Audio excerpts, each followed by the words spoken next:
Welcome to ExamApp. Let's now consider polymers that occur naturally. Amino acids contain a basic amino group, NH2, and an acidic carboxyl group, COOH. Glycine is the smallest and most simple amino acid. In this diagram of glycine, it is apparent where we have an amino group and a carboxyl group.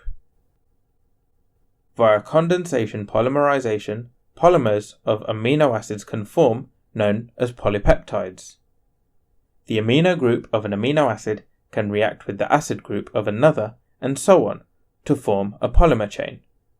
A molecule of water is lost for every new bond that forms. Here we can see this occurring with glycine.